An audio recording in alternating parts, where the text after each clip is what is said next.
Queridos irmãos e irmãs, celebramos hoje a solenidade de Todos os Santos. É uma solenidade que, juntamente à comemoração de todos os fiéis defuntos, coloca diante dos nossos olhos o mistério da comunhão dos santos. Que nós todos, cada vez que rezamos o credo apostólico, afirmamos crer. Ora, em que consiste a comunhão dos santos? A comunhão dos santos existe em decorrência do mistério da união de Cristo com a Igreja. Quando Jesus diz: eu sou a videira verdadeira, vós sois os ramos. Ou quando São Paulo diz: vós sois membros do corpo de Cristo. Em outras passagens similares,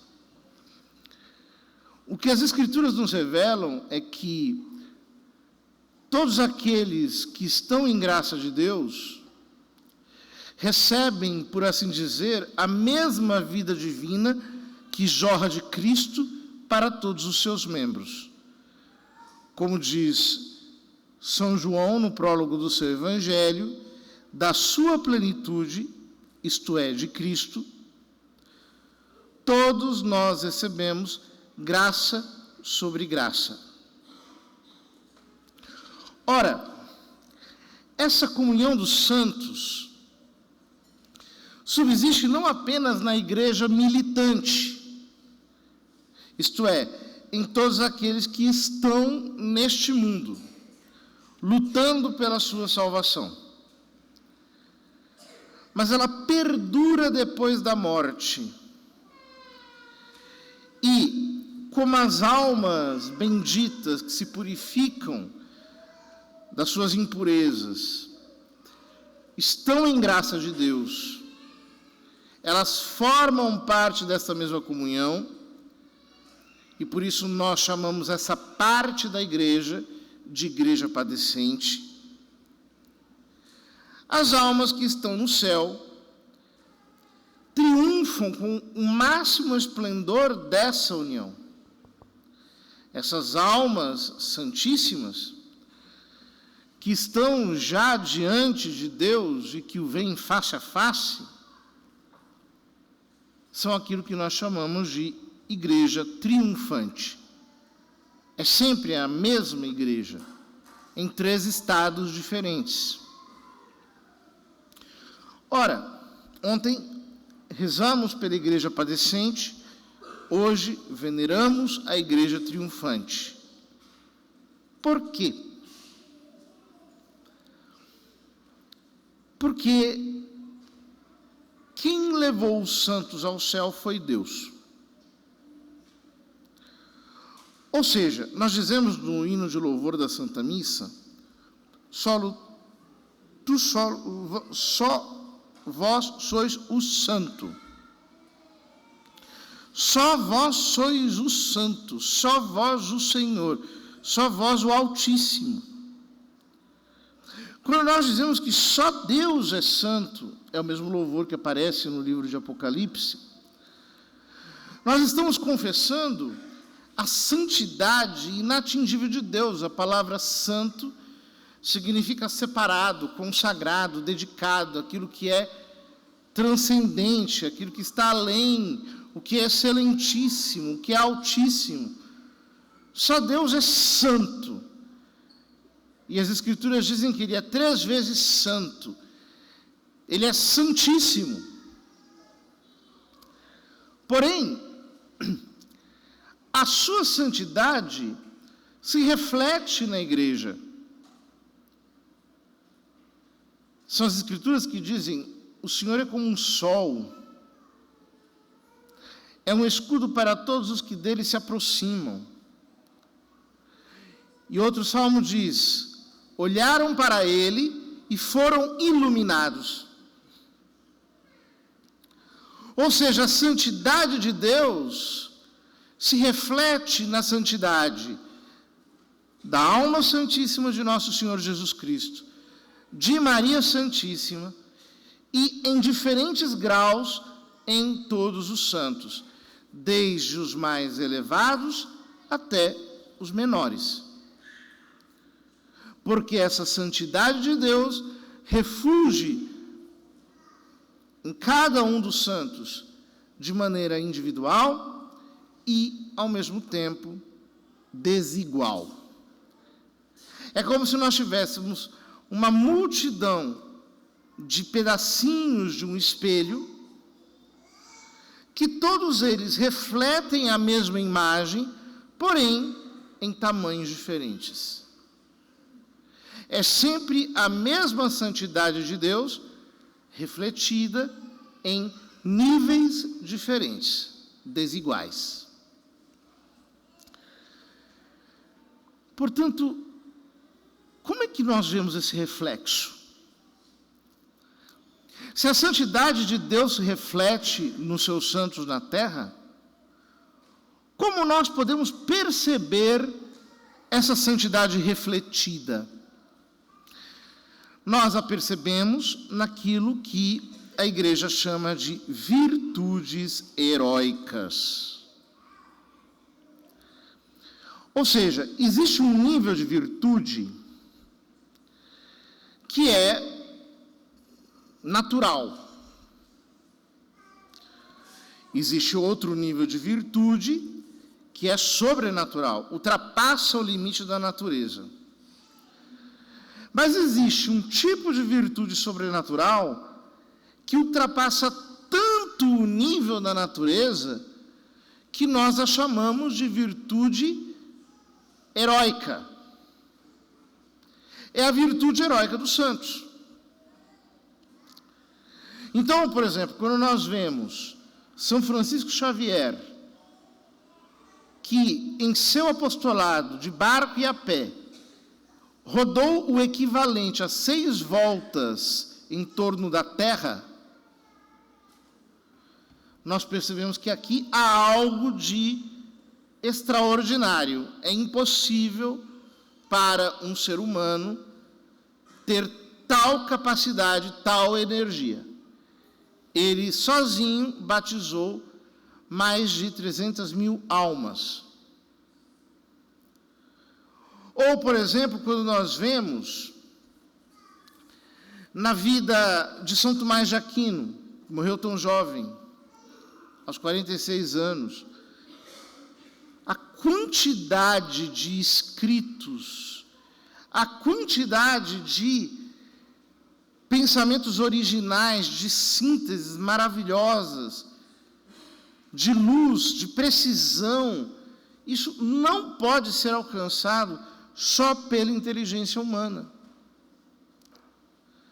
Para não falarmos dos fenômenos extraordinários, por exemplo, de Padre Pio, que não apenas bilocava, conseguia se projetar em 2 lugares ao mesmo tempo, mas trilocava,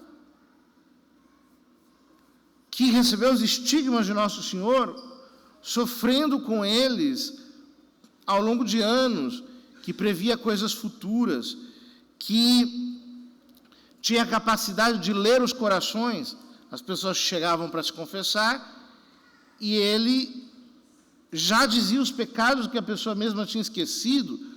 Ou, por exemplo, São João Maria Vianney, que dormia apenas 1 ou 2 horas por dia durante mais de 30 anos. Ou, por exemplo, São Charbel Macluf, de cujo corpo sai um óleo que cura enfermos até os dias de hoje, e que viveu a vida num completo mergulho no silêncio, num silêncio contemplativo, do qual ele não saía nunca. Ou, por exemplo, de santos que perdoaram e amaram os seus inimigos de um modo infinitamente superior àquele que nós conseguimos fazer. Ou, por exemplo, santos que, ao longo de sua vida, viveram mortificações insuportáveis. As virtudes heróicas estão aí. Nós as vemos, não apenas em grandes manifestações, mas também em pequenas manifestações. Como, por exemplo, na alma de Santa Teresinha, que descreve em seus escritos autobiográficos, por exemplo, a paciência que ela teve, recebida de Deus, de suportar um barulho irritante de uma freira que ficava atrás dela durante anos, sem nunca reclamar, ao tal ponto de aquilo alterar a própria audição dela. Ou, por exemplo, São João Paulo II, que, sendo Papa, era um homem que vivia extremamente pobre. As freiras que passavam as suas roupas tinham que estragá-las, porque ele se recusava a usar roupas novas. Usava roupas rasgadas por baixo da batina. Tinha um crucifixo dourado, mas oco por dentro, não tinha nada. Que teve uma goteira no seu quarto e não quis consertá-la para que ele pudesse ter a experiência de indigência, pobreza e assim por diante. É aí que nós vemos a grandeza dos santos, nas coisas grandes e na grandeza das pequenas. Essa mesma santidade heróica nós percebemos também em pessoas normais, ou seja, que não realizam grandes milagres, que não são muito conhecidas, que ninguém de fato sabe quem são, mas que verdadeiramente vivem a santidade. Eu conheci muitas pessoas assim. Pessoas, por exemplo, que no final da vida sofreram heroicamente as suas enfermidades, sem nunca reclamarem. Me lembro de um rapaz que era muito metódico, teve um câncer desses que matam em pouquíssimo tempo,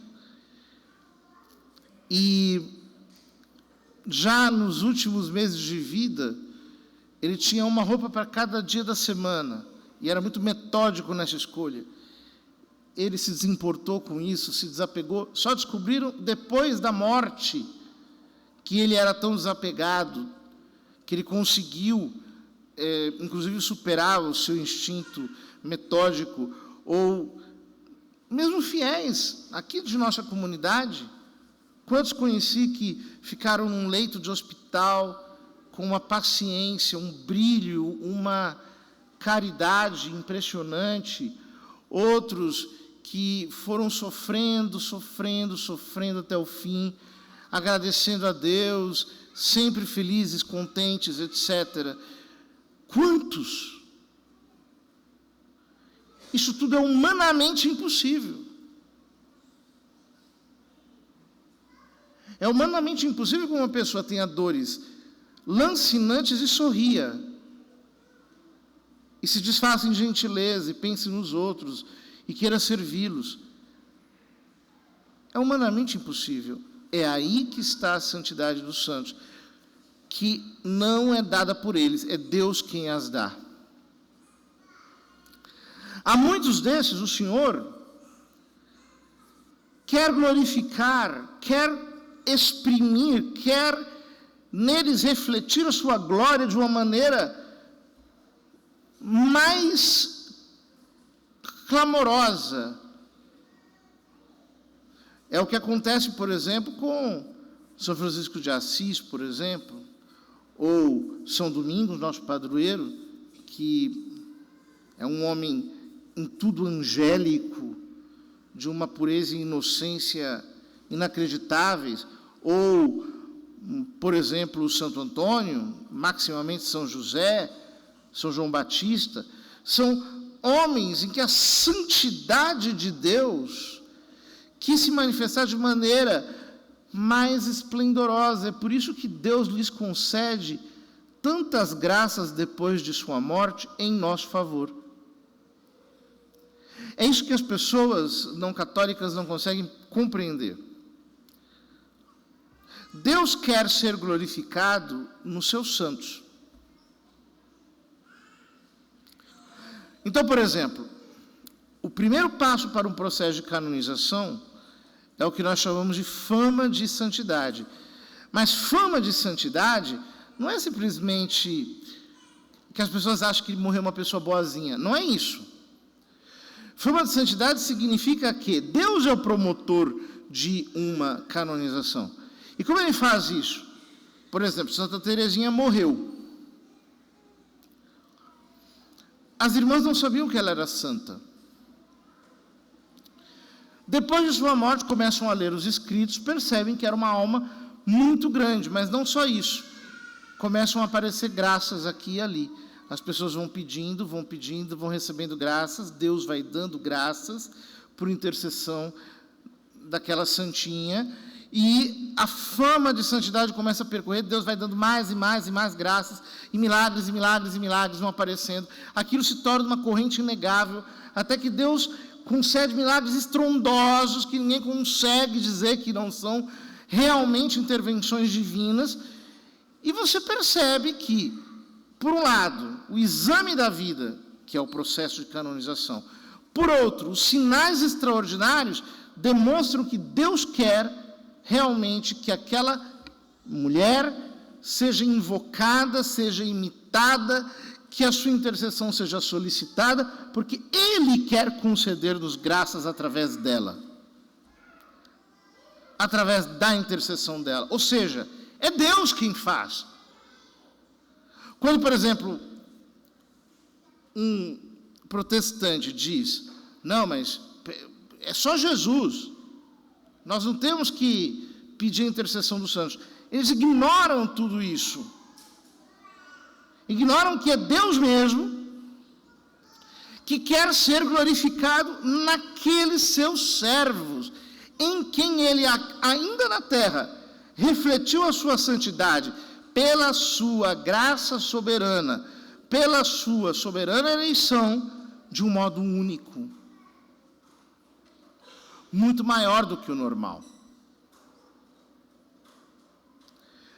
Queridos irmãos, há santos de todo tamanho.